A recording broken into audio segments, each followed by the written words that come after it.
ওরাকা সবকিছু শুনে বললেন, আরে এ তো সেই ফেরেশতা যেটা হযরতে মূসার উপর অবতীর্ণ হতো। আহা! আমি যদি সেই সময় পর্যন্ত বেঁচে থাকতাম, যেদিন তোমার দেশবাসী তোমাকে দেশ থেকে বের করে দেবে, তাহলে আমি সর্বশক্তি দিয়ে তোমার সহযোগিতা করতাম। হুজুরে পাক সাল্লাল্লাহু আলাইহি ওয়াসাল্লাম ওরাকার এই বক্তব্য শোনার পর তিনি আরো অবাক হলেন। তিনি বলছেন, কি আমার দেশবাসী আমাকে বের করে দেবে? ওরাকা বিন নওফেল বললেন, হ্যাঁ, তোমার পূর্বে যারাই পৃথিবীতে ওহির এই বাণী নিয়ে এসছেন তাদের সঙ্গে তার জাতি এই ব্যবহারটাই করেছে। সম্মানিত ভাই বোনেরা, কিন্তু কিছুদিন পরেই ওরাকার দুনিয়া থেকে বিদায় হলেন। কিন্তু ওরাকে বিন নওফলের কথা অক্ষরে অক্ষরে পরবর্তীতে সত্যে পরিণত হলো।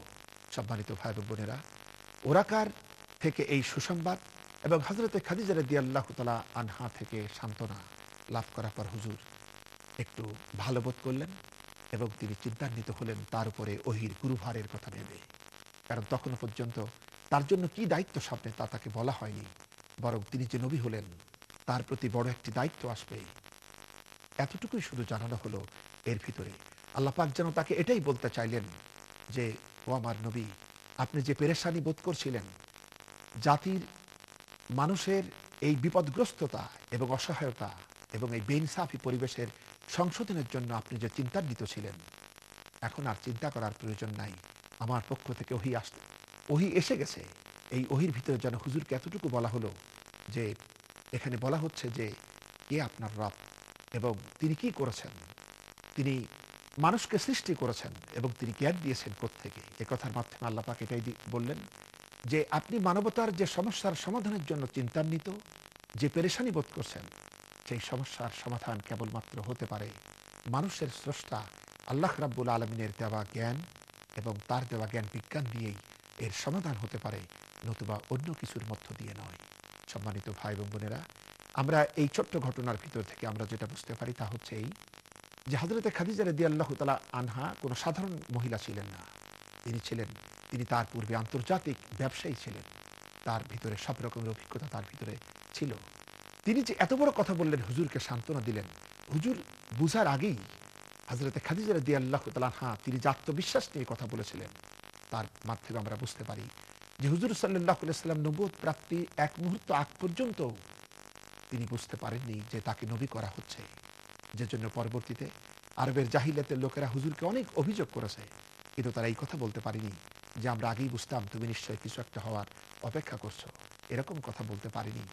এবং দেখুন, একজন না জানা ব্যক্তির যে অবস্থা হয় এরকম ঘটনার মুখোমুখি হয়ে, সেই অবস্থায় আমরা দেখতে পাচ্ছি।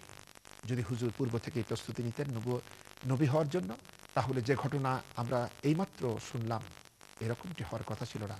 বরং তিনি যদি ভয় পেয়েও বলতেন, ভয় পাওয়ার তো কথাই ছিল না, তিনি বরং যখনই এটা লাভ করবেন তখন তিনি আনন্দের আতিশয্যে হেরা থেকে নেমে এসে তিনি গোটা জাতির সামনেই তিনি কথাটি বলতেন। কিন্তু না, আমরা যেটা দেখলাম, তিনি তিনি অত্যন্ত ভীত সন্ত্রস্ত হলেন।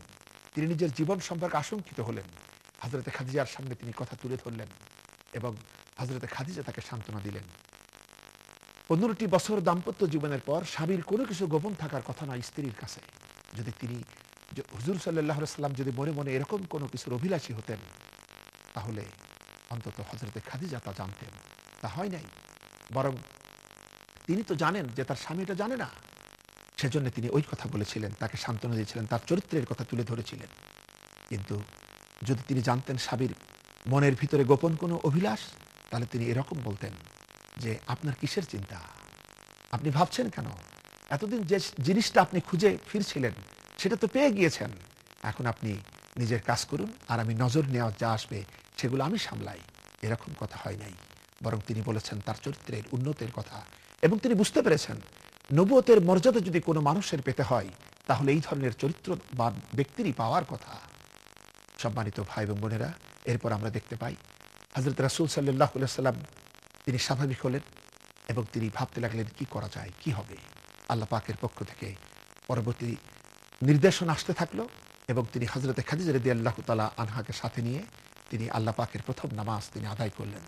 তাদের এই নামাজ পড়া দেখে তাদের বাড়িতে যিনি ছিলেন 10 বছর বয়সী হযরত আলী রাদিয়াল্লাহু তাআলা আনহু, ছোট্ট মানুষ, তিনি তাদের গোপন নামাজ দেখে ফেলেছিলেন তখন তিনি বললেন, ভাইজান, আপনারা এইভাবে কার ইবাদত করেন? হুজুর তখন তাকে বললেন, তাওহীদের দাওয়াত দিলেন।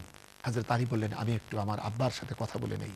তিনি বললেন, না, তুমি যদি পারো এখনই গ্রহণ করতে পারো, নতুবা তুমি বিষয়টা গোপন রাখো। হুজুর চাচ্ছিলেন না বিষয়টা এখনই প্রকাশ হয়ে পড়ুক।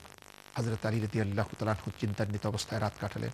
পরের দিন আল্লাহ পাকের রহমতে তিনি হুজুরকে প্রশ্ন করলেন, আপনি গতকাল কি বলছিলেন আমাকে বলুন।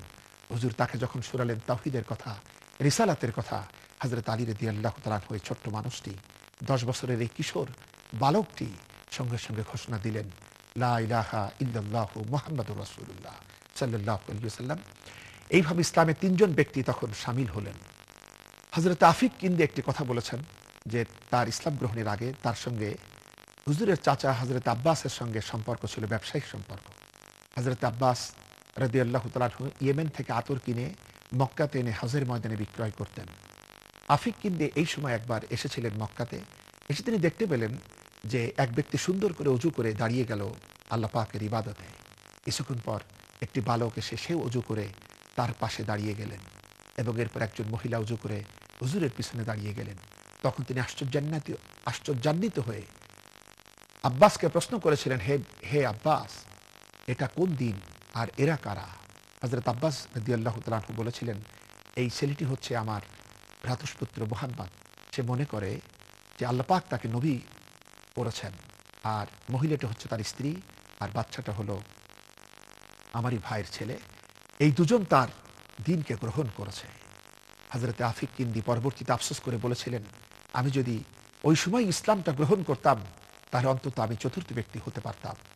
সম্মানিত ভাই এবং বোনেরা, এরপর একদিন হাকিম বিন জুজাম হযরত খাদিজা রাদিয়াল্লাহু তাআলা আনহার ভাতিজার কাছে বসা ছিলেন হযরত আবু বকর সিদ্দিক রাদিয়াল্লাহু তাআলা আনহু, এবং তিনি একজন দাসীর মুখে হুজুরের নবুয়তের কথা জানতে পেরে তৎক্ষণাৎ তিনি রওনা দিলেন এবং হুজুরের কাছে গিয়ে জিজ্ঞাসা করলেন, আপনি কি এরকম কিছু বলছেন?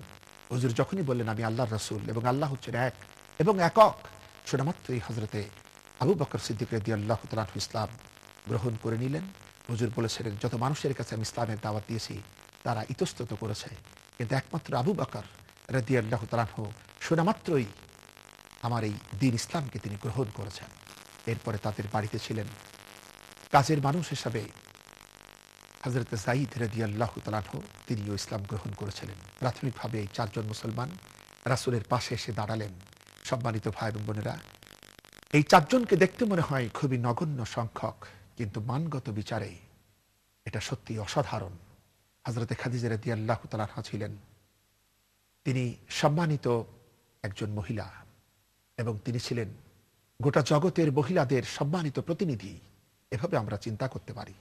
হযরত আবু বকর রাদিয়াল্লাহু তাআলা আনহু ছিলেন পৃথিবীর পুরুষ জাতির সম্মানিত প্রতিনিধি। হযরত আলী রাদিয়াল্লাহু তাআলা আনহু ছিলেন গোটা জগতের কিশোরদের ভিতরে আদর্শ কিশোর এবং কিশোরদের প্রতিনিধি। আর হযরত যায়েদ বিন হারেসা রাদিয়াল্লাহু তাআলা আনহু ছিলেন পৃথিবীর মজলুম, যারা খেটে খাওয়া মানুষ, যারা দাস শ্রেণী, যারা গোলাম, তাদের প্রতিনিধি। এই 4 জন মানুষের মাধ্যমে হুজুর গোটা বিশ্বের সাথে সম্পর্কিত হলেন। সম্মানিত ভাই বোনেরা, ওহীর প্রাথমিক ওহী নিয়েই হুজুর এই মানুষগুলা নিয়ে কাজ শুরু করলেন এবং তিনি তার এই লোকগুলি হযরত আবু বকর রাদিয়াল্লাহু তাআলা আনহু, তিনিও দাওয়াতি কাজ শুরু করলেন এবং তার প্রভাবে হুজুরের বন্ধু মহল, আত্মীয় স্বজন এবং হযরত আবু বকর রাদিয়াল্লাহু তাআলা আনহুর মেলামেশার মানুষগুলি ইসলামে প্রবেশ করতে থাকলো।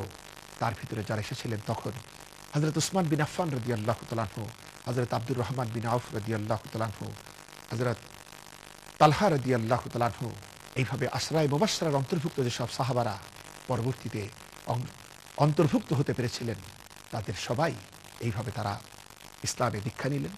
এবং এইভাবে দেখা গেল যে হুজুরের এই 3 বছর যে গোপন দাওয়াতের কাল, তার এই পবিত্র মাক্কি জীবনের প্রথম 3 বছর, যেটা প্রথম স্তর বলবো আমরা, এই সময় প্রায় 133 জন মানুষ, নারী পুরুষ, ইসলামে দীক্ষা নিলেন। আপনারা এই 133 জন নারী পুরুষের নাম জানতে হলে আপনারা দেখুন সিরাতে সরওয়ারে আলম 3য় খণ্ড 1ম সংস্করণ, পৃষ্ঠা নম্বর 129 থেকে 134, এর ভিতরে নামগুলি উল্লেখিত করা হয়েছে। সম্মানিত ভাই এবং বোনেরা, রাসূল পাক সাল্লাল্লাহু আলাইহি ওয়াসাল্লাম পবিত্র ওহী লাভ করার পর তিনি তার কাজ শুরু করলেন এবং পরবর্তীতে সূরা মুদ্দাসসিরের প্রথম ৭টি আয়াত অবতীর্ণ হলো। সম্মানিত ভাই এবং বোনেরা, পরবর্তী পর্বে আমরা সেই কথাগুলি নিয়ে আপনাদের সামনে আলোকপাত করব। আল্লাহ পাক এই কথাগুলি থেকে আমাদেরকে হেদায়েত নসিব করুন। আমরা সকলেই পড়ি আমিন। আসসালামু আলাইকুম ওয়া রাহমাতুল্লাহি ওয়া বারাকাতুহু।